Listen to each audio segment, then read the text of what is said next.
Welcome back. We continue now with some of the action that took place this week. Elections happening, in fact, throughout this year in many countries, with results affecting dynamics for years to come. This week, the USA elected Donald Trump back into power. Closer to home, advocate Duma Boko was inaugurated as the president of Botswana, whilst the aftermath of the election results announcement in Mozambique is of increasing concern for the nation, surrounding nations and the continent. So to unpack further, Lwazi Somya, senior researcher at the Southern African Liaison Office, joins us to unpack further. Lwazi, good morning, and thank you for joining us here on the SABC at this hour.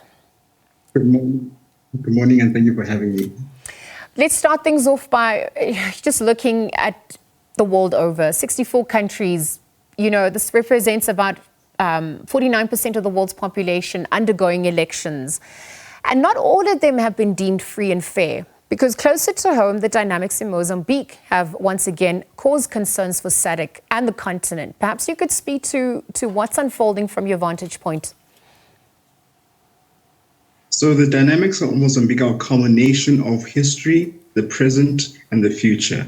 Historically, what has happened is that the violence that has occurred post-elections in Mozambique is a result of the failure of integrating the police services and moving them from a police force, which means there was a necessity to demilitarize the police services within Mozambique, stemming from both the colonial wars against colonialism and also the civil war that manifested post-independence within Mozambique.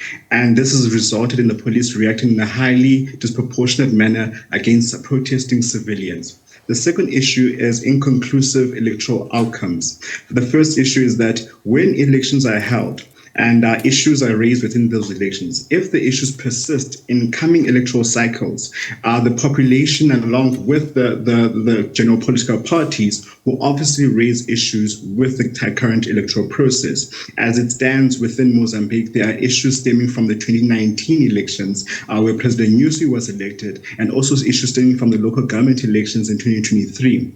And now issues around ballot counting post these elections have manifested within this post-electoral cycle. And with political actors such as Venancio Mondlane agitating for protests on the streets, these issues are manifesting and culminating in what we currently see being the violence we see from the population in Mozambique. Because the ripple effects have been cause for concern. I mean, we're looking at SADC's response, or perhaps the lack thereof, the indifference to the plight of Mozambicans that some have argued is what's transpiring here. Talk to us about the impact in the region. What more could leaders have done?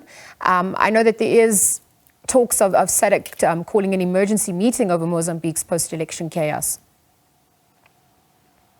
So what the SADC leaders have done, because we have to also realize is Mozambique is currently dealing with a counterinsurgency in the north with the Al-Shabaab faction, ISIS-linked Al-Shabaab faction in the north, where these military resources have been placed there. However, what has happened more recently is that the SADC leaders have called for an extraordinary heads of government and state summit, which will happen on the 20th of November. This will happen on the 20th of November for two reasons. The first is the conclusion of the post-electoral observations of the SADC region. So after each electoral period, the region undergoes a 30-year period where they monitor the situation, and then they finalize a report that will be sent to the relevant government, in this instance, the Mozambican government. Following that report, it will be sent to the heads of state summit. This summit also would deliberate on previous elections, as we mentioned, Botswana's elections that are recently being held, along with the upcoming elections in Namibia. So the SADC heads of state will have to make very critical decisions on their response. One of the easier routes that SADC state actors have done in these post-electoral processes, as we have seen in the situation of Zambia with the elections of Hichilema Kehinde, was that the SADC body deployed the panel of elders to intervene and have discussions, not only with the governing party, but also with all the political parties, the National Elections Management Body, along with civil society. And this is very critical in order to charter the next steps forward for the regional body and how they can now make a recommendation towards resolving the situation in Mozambique. Okay, because I mean, given the political contrast between the two countries, I actually want to move on to Botswana then, perhaps on the back of what was just echoed about Mozambique. Botswana experienced a peaceful transition and they have a new president that was inaugurated. But the battle for resources is critical for this incoming cabinet. And I wonder, you know, what could be done with these resources for the people? Is there much hope? So Duma Boko came into power off the back of a very populist campaign where he planned on increasing the social safety net for the people. Botswana, similar to Mozambique, South Africa, and the rest of the region, currently it suffers from a high youth unemployment rate, issues around poverty, and issues around inequality. In order to resolve this, Duma Boko will now need to convene various stakeholders within Botswana to charter a new economic future for the people of Botswana that is not only inclusive of business, but it's also inclusive of the labor movement, and especially young people who are most impacted by the poverty and unemployment of Botswana.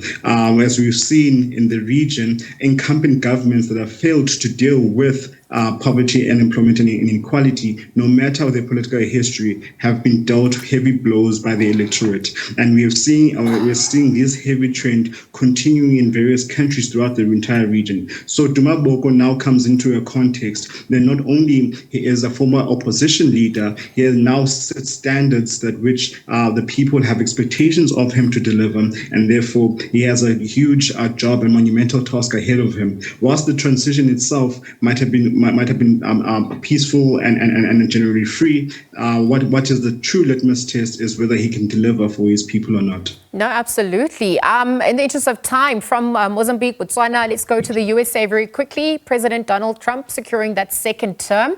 Talk to us about the dynamics unfolding there. I'm also just asking because, you know, we've seen some of the questions about the Supreme Court appointments that's going to be happening. We're also just looking at his own case that has been halted due to extraordinary circumstances. What are you observing as we conclude?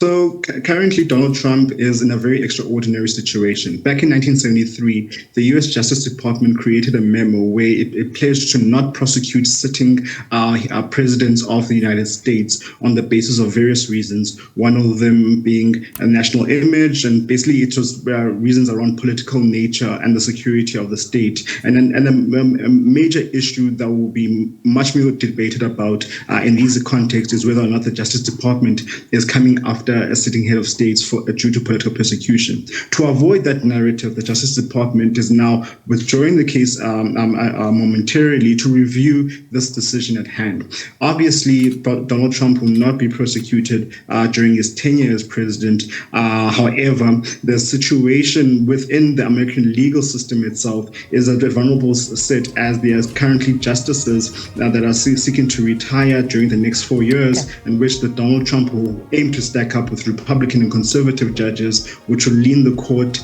in the conservative direction over the next few decades. Well, Lwazi, I know there are lots of questions, more questions than answers at this point, but it has started with the elections obviously concluding. We're still monitoring developments on Mozambique's front, but thank you for your time at this hour. Lwazi Somya, Senior Research at the Southern African Liaison Office, unpacking some of the past week's events, including US President Donald Trump being elected, the inauguration of Duma Boko, and of course the ongoing tensions in Mozambique following elections.